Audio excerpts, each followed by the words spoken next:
السلام علیکم۔ استخارہ سیکھیے۔ سب سے پہلے لکھیں اوپر تعریف موٹا کر کے، اور اس کے بعد نیچے لکھیں کسی بھی جائز کام میں استخارہ۔ یہ بات ذہن میں رکھیں کہ استخارہ جو ہے یہ ناجائز کام میں نہیں ہوتا، جائز کام میں ہوتا ہے۔ کسی بھی جائز کام میں اللہ تبارک و تعالی سے خیر اور بھلائی کو طلب کرنا، یہ استخارہ ہے۔ السلام علیکم۔ استخارے کی اہمیت۔ جی ناظرین، استخارے کی اہمیت جو ہے اس کو سمجھیں۔ دنیا کے اندر کوئی بھی کام ہے اس کے دو پہلو ہمیشہ ہوتے ہیں، ایک خیر والا اور ایک شر والا۔ ہم بظاہر سمجھ رہے ہوتے ہیں یہ کام بہت اچھا ہے، لیکن حقیقت میں وہ اچھا نہیں ہوتا۔ ہم یہ سمجھ رہے ہوتے ہیں یہ کام بہت اچھا ہے، لیکن اس کے ساتھ شر جو ہے یہ شامل ہو جاتا ہے۔ دنیا کے اندر ہم یہ سمجھ رہے ہوتے ہیں یہ کام بہت برا ہے، اچھا نہیں ہے، تو حقیقت میں اس میں بڑی خیر ہوتی ہے۔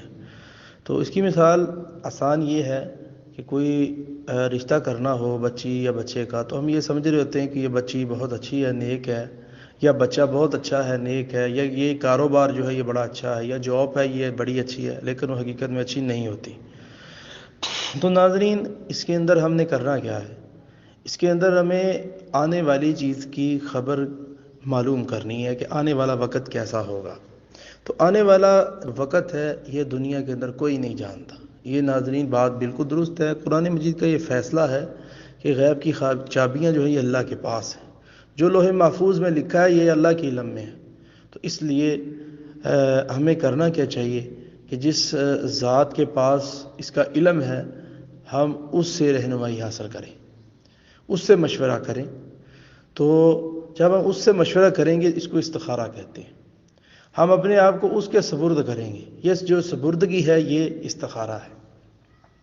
تو ناظرین، ہم اس کو اپنے آپ کو اس کے سپرد کر کے یہ استخارہ، اور اس کا طریقہ میں اگلے سبقوں میں انشاءاللہ ڈسکس کروں گا، اس کا مفصل طریقہ بھی۔ تو یہاں جو بات سمجھنے والی تھی وہ عقیدے کی اور استخارے کی، وہ یہی تھی۔ اور امام نووی رحمہ اللہ تعالیٰ نے فرماتے ہیں ہر کام کے اندر استخارہ کرنا چاہیے، چاہے ہمیں وہ کام اچھا ہی کیوں نہ محسوس ہوتا ہو، پھر بھی اس کے اندر استخارہ کرنا چاہیے۔ یہ بات شرح صحیح مسلم کے اندر موجود ہے۔